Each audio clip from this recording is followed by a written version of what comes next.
First, the highlights.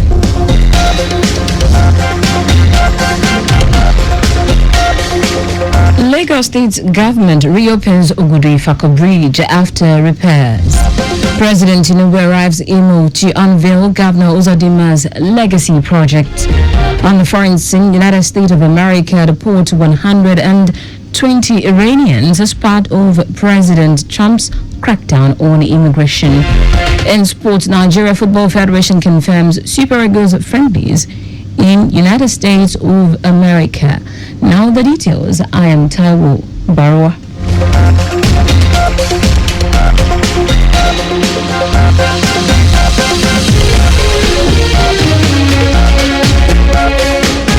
Lagos State's government has reopened the Ogudu-Ifako Bridge, which has been closed for the past 73 days for rehabilitation.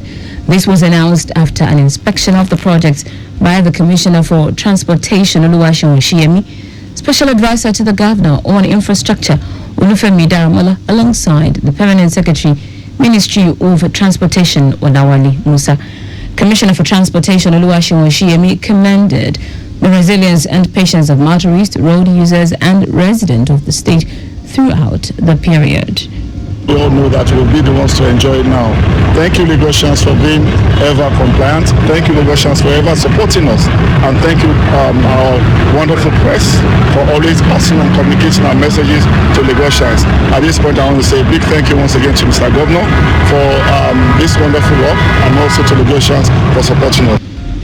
Earlier, the Special Advisor to the Governor on Infrastructure, Olufemi Daramola, noted that the road repairs has been delivered within 73 days of the earlier announced 101 days scheduled completion date. Daramola, who warned against misuse of road infrastructure and vandalism, urged Lagos residents to take ownership of all infrastructure as the Babajide Sanwo-Olu administration moves to other parts of the state. If you recall, the process has been a planned process because there are 4 expansion joints at 4 different locations with about 300 meters span difference between each other. We've been opening gradually, we've been working despite the rains, but one of the things we want to mention is we want to say thank you to Lagosians for their patience. We want to say thank you for all the time and all the perseverance, and we want to tell them to take ownership. It will be recorded that the first to the 4th phases covering the stretch of Ogudu-Ifako Bridge inbound Alakbere commenced from Saturday 28th June to Saturday 16th August, while the 5th to 8th phases covering the stretch of Ogudu-Ifako inbound Olusoki started in August and has been reopened.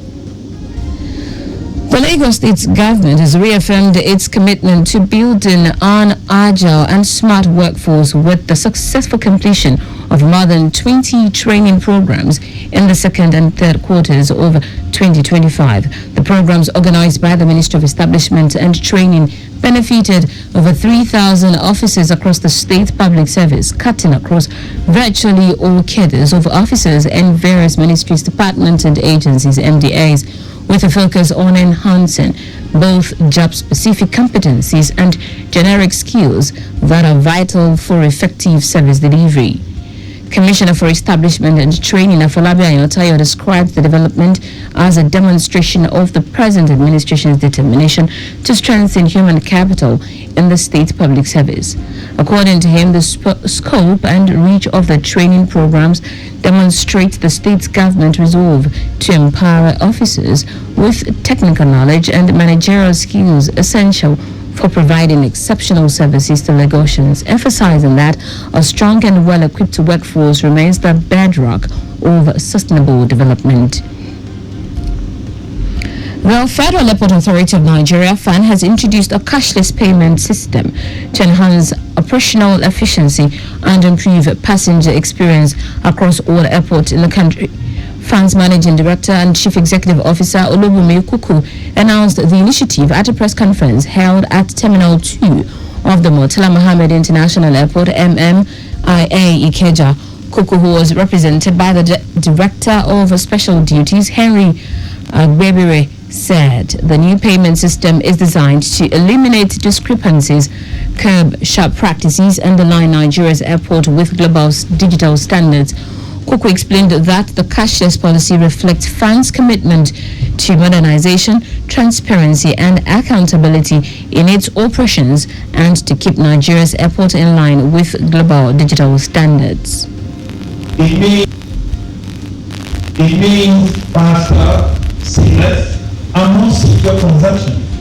It means saying goodbye to delays and inconveniences associated with cash handling.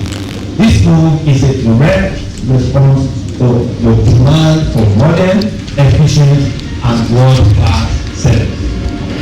On her part, FAN's Director of Commercial and Business Development, Adeola Gombiade, noted that the initiative would ease passenger concerns over delays and improve the ease of doing business at the airport.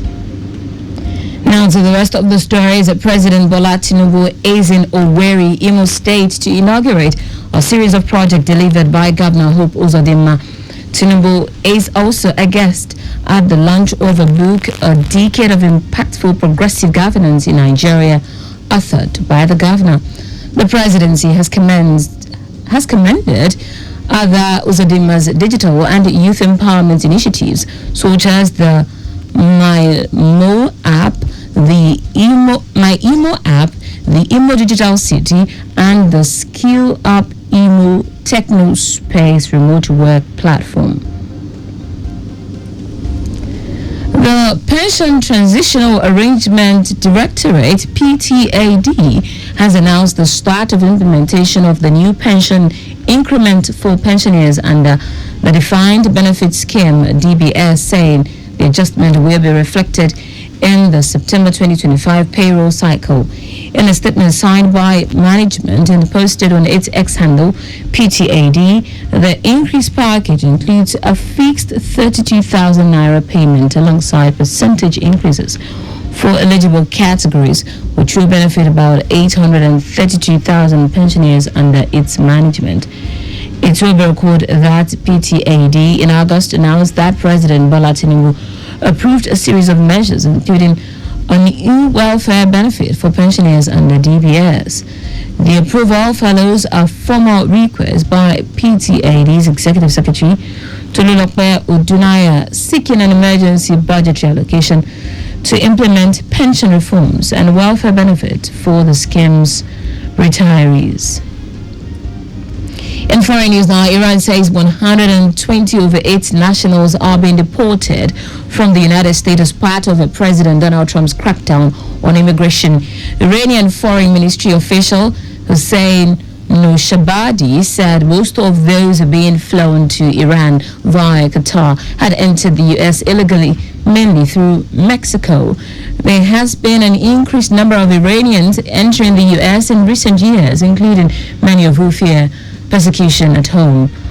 Noshabadi said some of those being deported held valid U.S. residency permits, stating that U.S. officials had sought their consent for their return. He called on the U.S. government to respect the right of Iranian migrants and their citizenship rights under international law. Iran has been working with U.S. on a deal to remove the Iranian nationals through its U.S. interest section at the Pakistani embassy in Tehran. In sport now, the Nigeria Football Federation has confirmed that the senior men national team, Super Eagles, will take on Venezuela and Colombia in the United States of America during the FIFA window for international friendly matches in the month of November 2025. NFF's FIFA match agent, Jairo Pachan, said the Super Eagles will be up against Venezuela on Friday, November 14 at the Shell Stadium in Houston, Texas.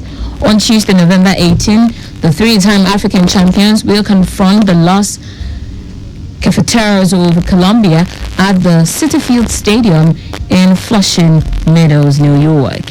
In their last sojourn in the United States of America in the summer of 2022, the Super Eagles played against Mexico at the AT&T Stadium in Dallas, Texas, losing narrowly 1-2, with Nigeria's goal coming off a powerful header by Cyril Dessers. It was the first match in charge for former Portuguese coach Jose Peseiro. And that's it on the news at 4. But just before we go, maintain adequate distance from the vehicle ahead of you to avoid collision. You can follow us on like all our various social media platforms: X at Traffic Radio 961, Facebook Lagos Traffic Radio 96.1 FM, Instagram Lagos Traffic Radio 961. Subscribe and watch news and programs live on YouTube at Traffic Radio 961. Visit our website on www.trafficradio961.ng. You can also listen to Lagos Traffic Radio 96.1 FM live on my Lagos app for timely updates. Did you know that the Sanwo-Olu administration provided 87,000 units of single door composite furniture for primary school pupils spread across the 6 education districts? You can get more details on the Lagos State Government website. To end the news, here are the highlights of the major stories. Lagos State Government has reopened the Ogudi-Ifako Bridge, which has been closed for the past 73 days for rehabilitation. President Bola Tinubu is in Owerri, Imo State, to inaugurate a series of projects delivered by Governor Hope Uzodinma. We also told you that Iran said 120 of its nationals are being deported from the United States as part of President Donald Trump's crackdown on immigration. And finally, in sport, the Nigeria Football Federation has confirmed that the senior men national team, Super Eagles, will take on Venezuela and Colombia in the United States of America during the FIFA window for international friendly matches in the month of November 2025. For contacts with the newsroom, send a message to info@trafficradio961.ng. That ends the news broadcast compiled by Coyote Mafalashiri. I am Taiwo Baruwa. Thank you for listening. Good afternoon and welcome to the return trip.